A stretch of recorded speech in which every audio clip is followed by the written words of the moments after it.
Lebih dari 14 tahun. Menurut abang itu wajar Pak? Itu ada perubahan selama 5 tahun dan melahirkan orang-orang yang hasil prestasi kerjanya enggak dia sendiri tidak pernah Kami dari kelompok 2 Universitas Tulan Fakultas Hukum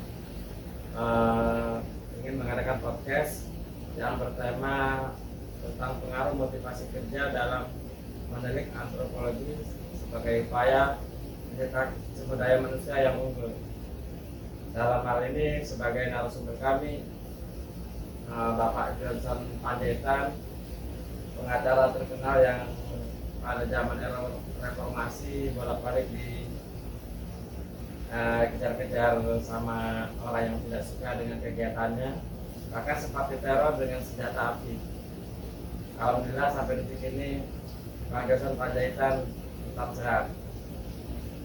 Sebagai pertanyaan saya dari kampus mewakili teman-teman di antaranya Jimmy Sugiantoro, Yulita Noviana, Linda Widiawati, Mugo Saronto, Jericho Ayub Bagus Raya, dan sebagai ketua Kevin Edward Siwarete. Pertanyaan saya gini, Pak Johnson. Lama kita gak ketemu ya Pak Johnson. iya itu juga Hampir 22 tahun lebih kita hormat saya tapi sekarang aku mahasiswa ya Iya, sekarang saya sebagai mahasiswa. oke. Nah, pertanyaan saya ini Bang ini, saya mewakili teman-teman saya di kelompok kedua di Universitas Tulan. Apa tanggapan Abang mengenai maraknya aparatur sipil negara yang bergaya melebihi pengusaha sukses atau boleh dibilang sultan? Apa tanggapan Abang? Ya, itu sangat mengejutkan kita ya, karena kasus-kasus yang muncul ini kan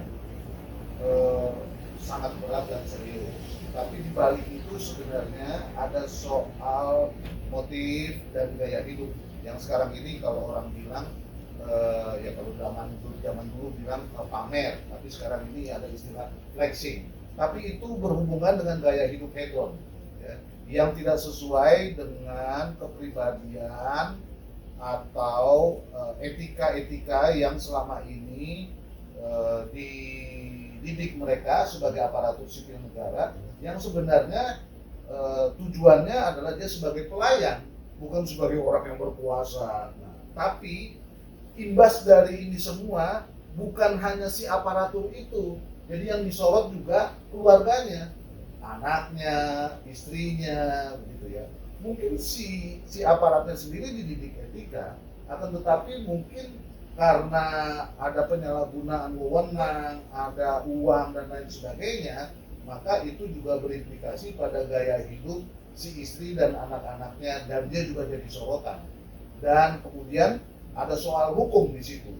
Tapi saya mau mengatakan ya, selain soal gaya hidup dan ada soal motif, ini ada soal perubahan dunia yang berada pada dua dunia, yaitu dunia nyata dan dunia maya. Nah, maka kejadian flexing sebagai ASN, walaupun dia anggota keluarga, dia tetap menjadi persoalan dan itu menjadi sorotan bagi masyarakat yang sekarang ini bisa menjadi sebuah perkara pidana sendiri, apalagi kalau dihubungkan dengan soal-soal korupsi.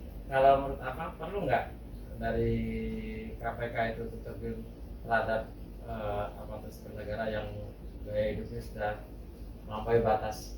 Ya, saya kira pendekatannya tidak hanya normatif, Mas. Jadi kalau normatif kan cukup LHKPN, ya. Jadi ini bukan cuma soal kekayaannya, tapi asal usul kekayaannya satu. Yang kedua perilakunya, dan bukan cuma perilaku dia, tapi perilaku dari keluarganya juga, ya. Apakah dia memang aparatur negara yang baik atau ada indikasi penyalahgunaan wewenang, bahkan yang sekarang ini lagi tren karena era pencucian uang, maka dia akan dikejar ke sana. Nah, kalau pencucian uang itu kan kaitannya nanti dengan korupsi. Jadi bukan cuma soal perilaku yang ada hubungan dengan tindak pidana korupsi, tapi juga perilaku dan etika daripada keluarganya yang flexing, hedon, tentu itu jadi Kalau- indikator untuk mencurigakan. Kalau dari sisi antropologi, menurut pidananya bagaimana, Bang? Ya, Untuk saya pelaku kira- mereka. Ya, saya kira ini ada urusannya dengan soal gaya hidup yang menyebabkan motif dia untuk melakukan sebuah tindak pidana, sebuah kejahatan begitu ya. Tapi sekali lagi persoalannya sekarang jadi berkembang ya. Kalau misalkan kita ngomong ke ASN-nya, itu kan soal perilaku dia dalam menjalankan tugas ya kan. Tentu dia mendapatkan upah apa segala macam. Tapi pertanyaannya, bagaimana kok bisa sampai keluarganya hedon, kemudian juga flexing yang kemampuannya, kalau kan sekarang semua terbuka, Mas, gajinya berapa apa segala macam, kok bisa melebihi, dan memang sangat mengejutkan ya. Misalnya anaknya punya mobil yang bisa bahkan miliaran ya, kemudian istrinya punya tas, punya baju yang ratusan juta, bahkan ada yang miliaran. Tentu itu jadi sorotan yang ada hubungannya dengan perilaku. Kalau menurut Abang, apa perlu nggak dirubah SDM-nya dalam pejabat-pejabat publik? Iya, saya kira bukan hanya si ASN-nya, tapi juga keluarganya harus juga terlibat. Seperti yang sekarang ini pernah dilakukan oleh Presiden, mengingatkan juga Polri dan TNI dan juga keluarganya.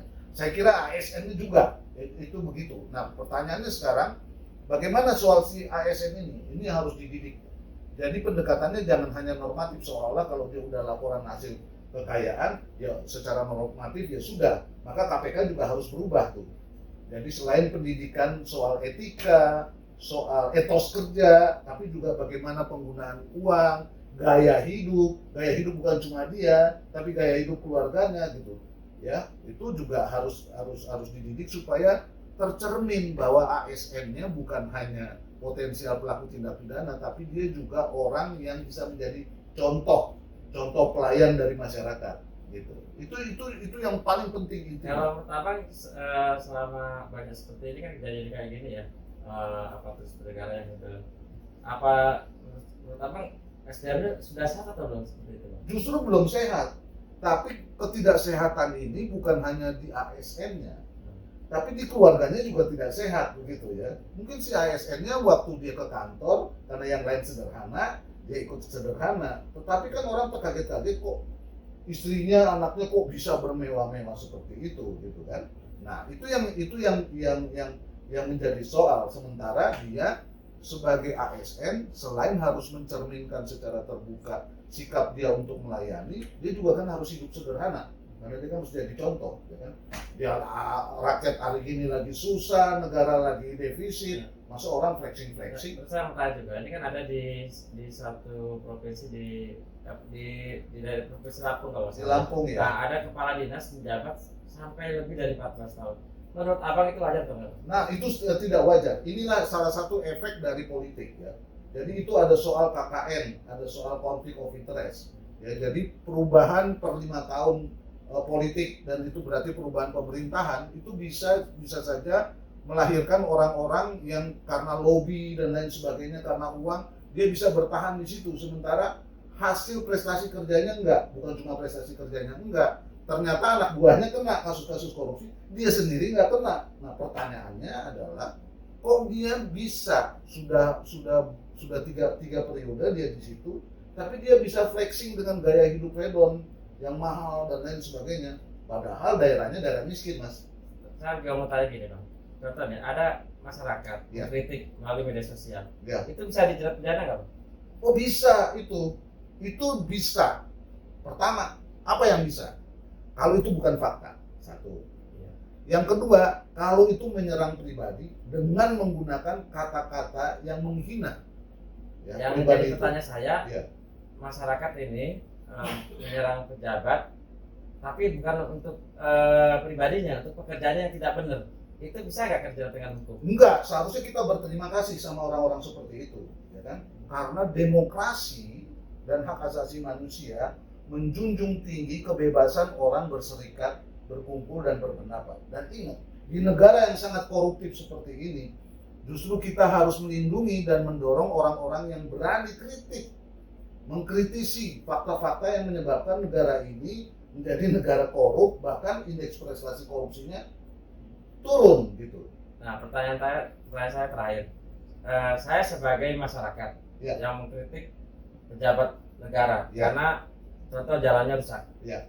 Yang menjadi pertanyaan saya, boleh tidak polisi menerima laporan dari pejabat tersebut? Begini Mas, kalau soal laporan polisi itu mau tidak mau polisi harus menerima laporan itu.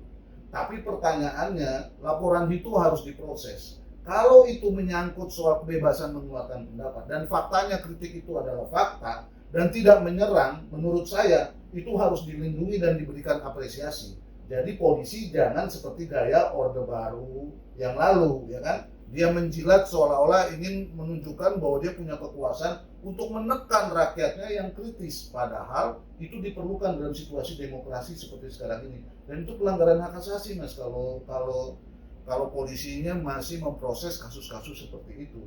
Menurut saya ini peradaban yang terbuka karena kita harus bermain di dunia dua dunia nyata dan di dunia maya, ya, intelijensia artifisial untuk menegakkan demokrasi dalam rangka memperbaiki aparatur sipil negara kita. Kembali ke pertanyaan awal, Ya. saya mau tanya juga gitu. Ini kan contoh yang tadi ya, kepala dinas sudah lebih dari 14 tahun. Ya. Itu bisa diproses hukum nggak?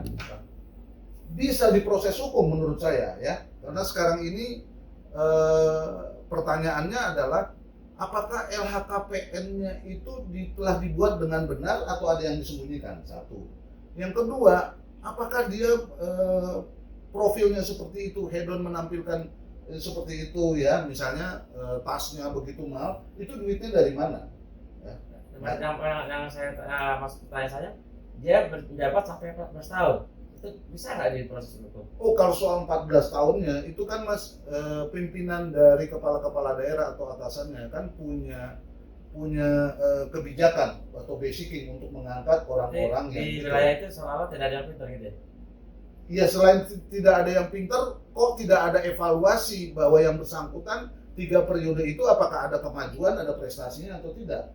Karena faktanya dia tiga periode ada di situ, tapi kemajuannya tidak ada dan orang-orang atau staf-staf yang di bawahnya kena kasus korupsi, sementara dia nggak pernah kena dan dia selalu flexing dengan sikap hedon menampilkan kekayaan dia. Menurut saya ini ada sesuatu yang mencurigakan dan KPK harus turun memeriksa ini menurut saya. Terima kasih Bang atas ini bincang-bincang itu. Terima kasih, sukses ya sama teman-teman ya. Universitas Pertaturan saya minta terima kasih. Semoga Abang sehat selalu. Sama-sama, sukses selalu ya teman-teman ya, adik-adik ya.